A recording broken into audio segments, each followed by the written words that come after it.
أعوذ بالله من الشيطان الرجيم. بسم الله الرحمن الرحيم.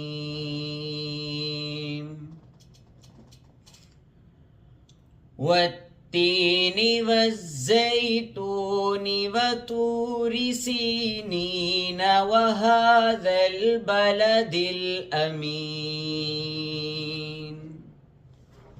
لقد خلقنا الإنسان في أحسن تقويم ثم رددناه أسفل سافلين إلا الذين آمنوا